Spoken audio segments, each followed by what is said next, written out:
Hello दोस्तों, आप लोग का स्वागत है हमारे इस चैनल सिंपल स्टडी स्किल में। आज हम लोग जीके का बहुत ही 25 इम्पोर्टेंट सवाल देखने जा रहे हैं। तो आइए स्टार्ट करते हैं। पहला सवाल है, लेंथेनाइड्स और एक्टिनाइड्स को भी कहा जाता है। लेंथेनाइड्स और एक्टिनाइड्स को क्या कहा जाता है? आपका हो जाएगा इनर ट्रांजिशन एलिमेंट, आंतरिक संक्रमण तत्व। आपका ये नंबर ऑप्शन ए आपका राइट हो जाएगा। ठीक है, अगला सवाल पहला है आंतरिक संक्रमण तत्व। आपका ऑप्शन ए आपका राइट हो जाएगा। ठीक है, अगला सवाल है, निम्नलिखित में से कौन सा घटक पत्तियों को हरा रंग प्रदान करता है? पत्तियों को कौन सा हरा रंग प्रदान करता है? तो आपका हो जाएगा क्लोरोफिल जो है पत्तियों को हरा रंग प्रदान करता है। क्लोरोफिल के कारण ही पत्तियों का रंग हरा होता है। ठीक है, अगला सवाल, निम्नलिखित में से कौन सी प्रतिक्रिया आमतौर पर वनस्पति तेलों के हाइड्रोजनीकरण में निकेल उत्प्रेरक का उपयोग करती है? कौन सा? आपका हो जाएगा option number C right, addition reaction. ठीक है, ऑप्शन नंबर आपका सी राइट हो जाएगा। ठीक है, अगला सवाल है, किसी तत्व की परमाणु संख्या नाभिक में किसकी संख्या के बराबर होती है? किसी तत्व की परमाणु संख्या नाभिक में किसकी संख्या के बराबर होती है? तो आपका हो जाएगा प्रोटॉन की संख्या के बराबर होती है। ठीक है, अगला सवाल, अपने पर्यावरण के साथ जानवरों के संबंधों के अध्ययन को कहा जाता है? अपने पर्यावरण के साथ जानवरों के संबंध के अध्ययन को क्या कहा जाता है? तो आपका ऑप्शन नंबर आपका डी राइट हो जाएगा, पारिस्थितिकी यानी इकोलॉजी। ठीक है, अगला सवाल है, कौन सा हार्मोन मानव रक्त में शर्करा की मात्रा को नियंत्रित करता है? तो आपका हो जाएगा इंसुलिन जो है शर्करा की मात्रा को नियंत्रित करता है। ये कहाँ से निकलता है? तो ये अग्नाशय ग्रंथि से निकलता है। ठीक है, अगला सवाल है, यदि कोई वस्तु हिलने लगती है, यदि बिल्कुल भी घर्षण नहीं होता है तो क्या होता है? क्या होगा? आपका यहाँ पर हो जाएगा, देखिए 4 ऑप्शन दिया है। वस्तु कभी भी बंद नहीं हो सकती है, वस्तु तुरंत बंद हो जाती है, वस्तु कुछ समय बाद रुक जाती है, वस्तु उड़ने लगती है। तो घर्षण नहीं होगा यदि कोई वस्तु हिलने लगे, और यदि बिल्कुल भी घर्षण नहीं हो तो क्या होता है? वस्तु कभी भी बंद नहीं हो सकती। आपका ऑप्शन नंबर आपका ए राइट हो जाएगा। ठीक है, वस्तु कभी भी बंद नहीं हो सकती है। ठीक है, अगला सवाल है, ध्वनि तरंगों के परावर्तन द्वारा उत्पन्न ध्वनि की पुनरावृत्ति कहलाती है? ये आपका हो जाएगा ऑप्शन नंबर बी, इको। ठीक है, अगला सवाल, निम्न में से किसका उपयोग मादक पेय में किया जाता है? किसका उपयोग मादक पेय में किया जाता है? ये आपका हो जाएगा इथेनॉल। ठीक है, ऑप्शन नंबर आपका बी राइट हो जाएगा। ठीक है, अगला सवाल, जब तांबा सल्फेट समाधान लोहे के साथ प्रतिक्रिया करता है तो तांबा धातु का निर्माण होता है। यह निम्नलिखित में कौन सी प्रतिक्रिया है?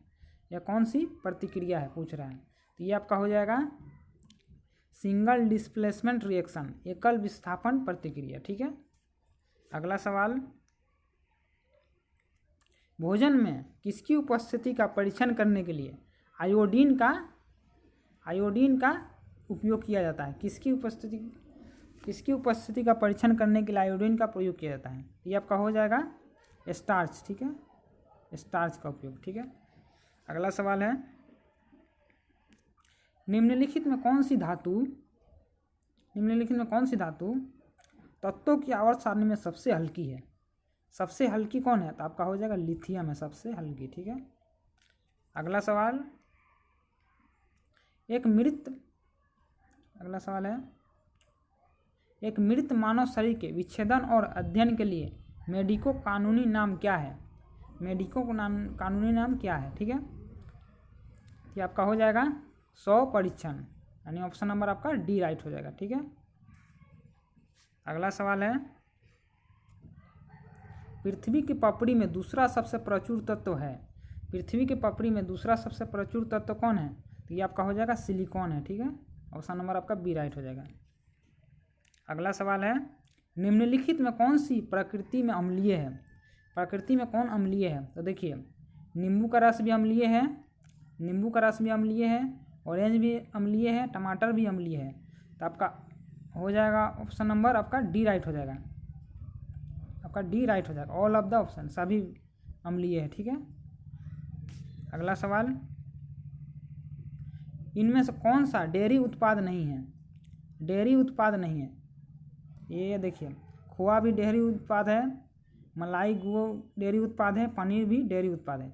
तो गुड़ है आपका डेयरी उत्पाद नहीं है। ठीक है, तो आपका ऑप्शन नंबर आपका बी राइट हो जाएगा। ठीक है, इनमें से कौन सा डेयरी उत्पाद नहीं है बोला है? तो गुड़ नहीं है। ठीक है, अगला सवाल, उनमें किसकी उपस्थिति के कारण सूर्य और तारे चमकते हैं?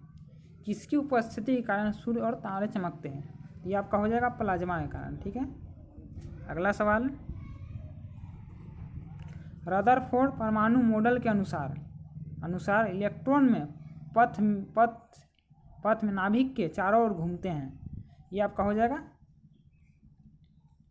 ऑप्शन नंबर आपका सी राइट हो जाएगा, परिपथ यानी सर्कुलर। ठीक है, अगला सवाल है, इनमें से कौन दिल की समस्या का निदान करने में मदद करता है? ये आपका हो जाएगा ईसीजी। ठीक है, और ऑप्शन नंबर आपका सी राइट हो जाएगा। ठीक है, अगला सवाल, में अणुओं के बीच अधिकतम आकर्षण बल होता है? किसमें अणुओं के बीच अधिकतम आकर्षण बल होता है? किसमें अधिकतम होता है? तो आपका हो जाएगा ठोस में अधिक होता है। ठीक है, यानी सॉलिड में। ठीक है, अगला सवाल है आपका, निम्नलिखित में कौन ध्वनि की जोड़ या कोमलता को निर्धारित करता है?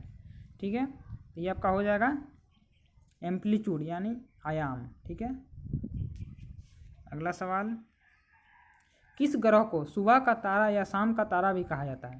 तो ये आपका हो जाएगा शुक्र ग्रह को कहा जाता है सुबह का तारा या शाम का तारा। ठीक है, अगला सवाल, ऊर्जा के पारंपरिक स्रोत का दूसरा नाम क्या है? ऊर्जा के पारंपरिक स्रोत का दूसरा नाम क्या है? ये आपका हो जाएगा ऊर्जा का अप्राय स्रोत। ठीक है, ऑप्शन नंबर आपका बी राइट हो जाएगा। ठीक है, अगला सवाल, त्वरित चूने का रासायनिक नाम क्या है? त्वरित चूने का रासायनिक नाम क्या है? तो ये आपका हो जाएगा कैल्शियम ऑक्साइड। ठीक है, यह है आपका त्वरित चूने का रासायनिक नाम। अगला सवाल, काली खांसी को भी कहा जाता है, काली खांसी को क्या कहा जाता है? तो ये आपका हो जाएगा पर्टूसिस। ठीक है, ऑप्शन नंबर आपका ए राइट हो जाएगा, ऑप्शन नंबर आपका ए राइट हो जाएगा। ठीक है, पर्टूसिस कहा जाता है काली खांसी को। ठीक है, तो आज हमने बहुत ही इंपॉर्टेंट 25 सवाल देखा। ठीक है, तो मिलते हैं नेक्स्ट वीडियो में। अगर वीडियो अच्छा लगे तो प्लीज़ लाइक और सब्सक्राइब कर दीजिएगा और अपने फ्रेंड्स को भी शेयर कर दीजिएगा। तो मिलते हैं नेक्स्ट वीडियो में। ठीक है, तब तक के लिए थैंक यू।